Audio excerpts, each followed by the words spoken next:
नमस्कार दोस्तों, हमारी आज की इस कहानी का नाम है सलाह। मम्मी जी जरा इधर आइए ना। अंजलि ने धीरे से अपनी सासू माँ सुधा जी से कहा। क्या है बहू, ऐसी क्या बात है जो इधर बुला रही है?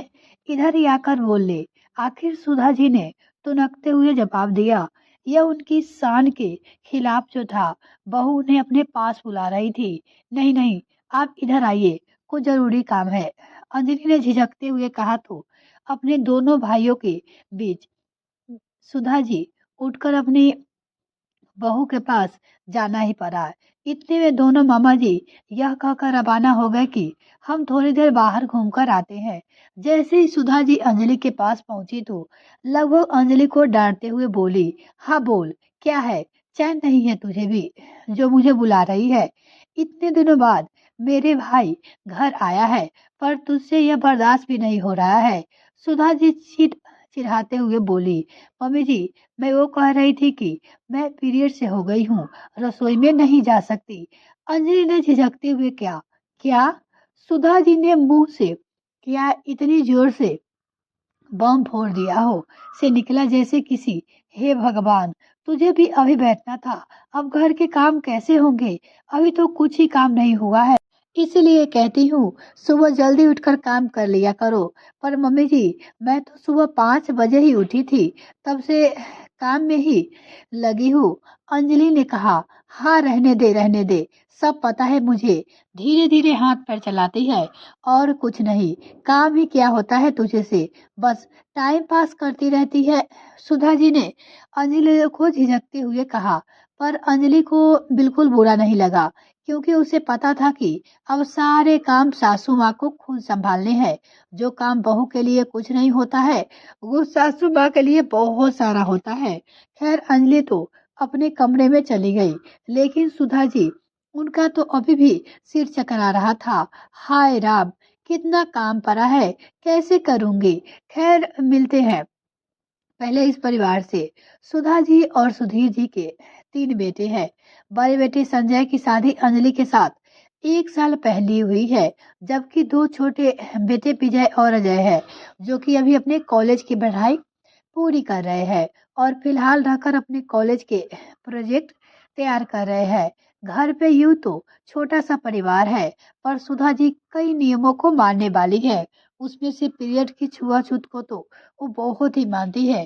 पीरियड के दिनों में 3 दिन रसोई में काम ना करने का नियम तो है ही, साथ ही पीरियड के दिनों में घर के पुरुषों के कपड़ों को भी हाथ नहीं लगाने देती।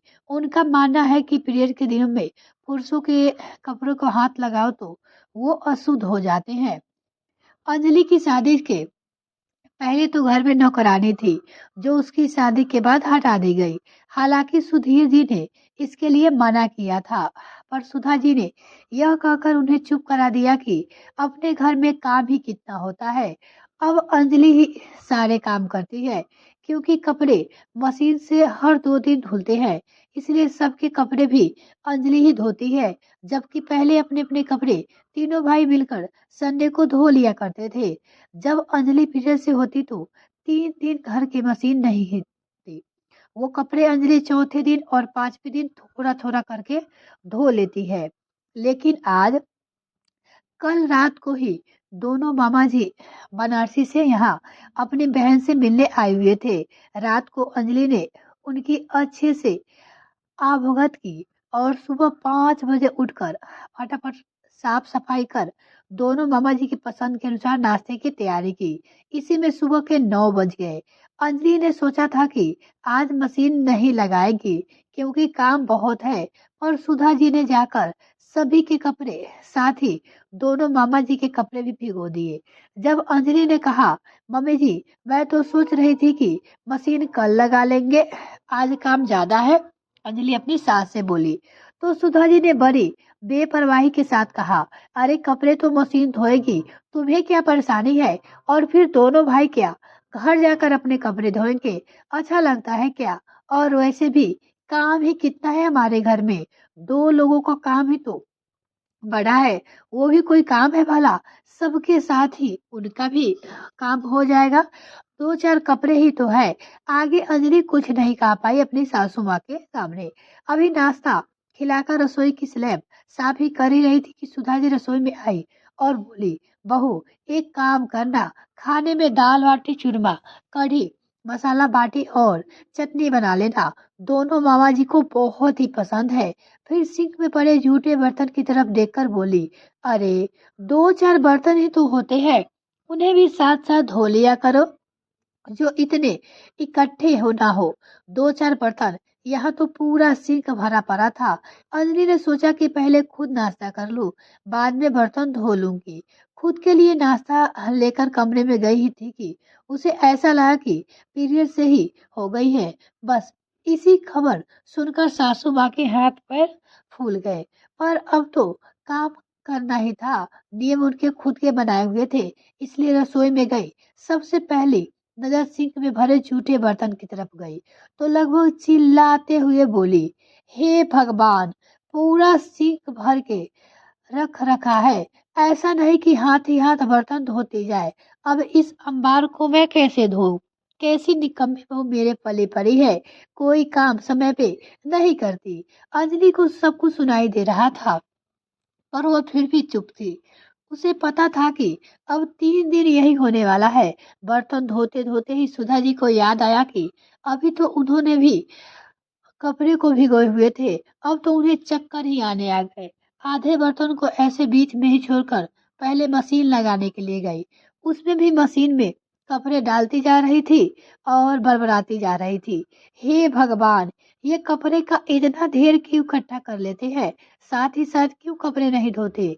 घर में नौकर लगा रहे हैं इनके कपड़े धोने के लिए।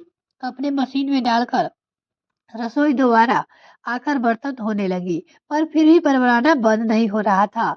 इतने में सुधीर जी बोले, अरे क्या हो गया तुम्हें? क्यों चिल्लाए जा रही हो? देखो जी, मेरे पास वैसे भी बहुत काम है। मुझसे इतने लोगों का खाना नहीं बनेगा।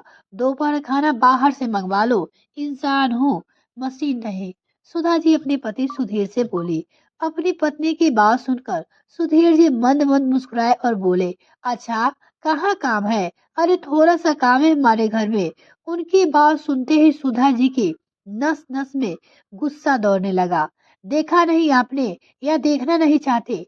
सिंक पूरा भरा हुआ है, कपड़ों का अंबार लगा हुआ है, ऊपर से इतने लोगों का खाना। मैं अकेली क्या क्या करूंगी? इंसान हूँ, कोई मशीन नहीं।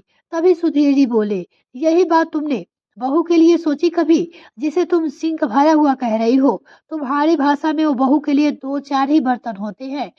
जो तुम्हारे लिए इतनी लोगों का खाना है, वो बहू के लिए 4 लोगों का होता है। जो कपड़े तुम्हें अंबार नजर आते हैं, वो कपड़े तो बहू के लिए मशीन होती है। सास करे तो काम दुगुना हो जाता है और बहू करे तो वही काम कम हो जाता है। क्या एक ही काम 2 लोगों के लिए अलग अलग होते हैं? सुनकर सुधा जी के हाथ वही की वही रुक गए। गलत तो नहीं कह रहे थे सुधीर जी, वो भी तो सही कह रहे थे। सुधा जी को चुप देकर सुधीर जी ने कहा, देखो सुधा, मैं ये नहीं कहता कि बहू को बेटी मानो, क्योंकि ये सब कहने की बातें होती है। बहू और बेटी के बीच में 1 महीना का अंतर होता है, पर बहू को बहू ही मान लो। प्यार और सम्मान की हकदार ही वो भी होती है। उसे भी मदद की जरूरत होती है, क्योंकि वह भी इंसान है, मशीन नहीं। सही कहा जी, मैंने मेड को हटाकर अच्छा नहीं किया। सुधीर जी की बात सुनकर सुधा जी धीरे से बोली, चलो तुम्हें समझ तो आया। सुधीर जी ने कहा तो सुधा जी बोली, पर इस समझदारी का अभी क्या करूं? मेर तो इतनी जल्दी आने से रही, सारा काम फैला है, कैसे करूं? मुझसे तो नहीं हो पा रहा है। सुधा जी बोली। उनकी बात सुनकर सुधा जी के पति सुधीर जी ने सलाह दी, देखो, मशीन से पहले भी कपड़े धुलते थे और तुम्हारे बेटे ही धोते थे। फिलहाल 2 बेटे घर में बैठे हैं, उनको बोलो मदद करा देंगे। और रही बात खाने की, तो खाना बाहर से मंगवा देता हूँ। कहकर सुधीर जी बाहर हॉल में आ गए। उसी दिन सब ने मिलकर घर का काम किया। खाना बाहर से मंगा लिया गया, पर इस कम ज्यादा से चक्कर में यह तो फायदा हुआ कि घर में मेड वापस लगा दी गई। अंजलि ने दिल ही दिल में खुश होते हुए अपने ससुर जी को धन्यवाद किया। और रही बात बहू के 3 दिन के आराम के, तो पूरे महीने काम करने वाली महिला को 3 दिन रसोई से आराम मिल जाए तो क्या हर्ज है? यह कहानी आपको कैसी लगी दोस्तों? कमेंट में लिखकर ज़रूर बताइएगा। अगर आपको ये कहानी पसंद है तो प्लीज़ वीडियो को लाइक और चैनल को सब्सक्राइब ज़रूर करें। बहुत-बहुत धन्यवाद।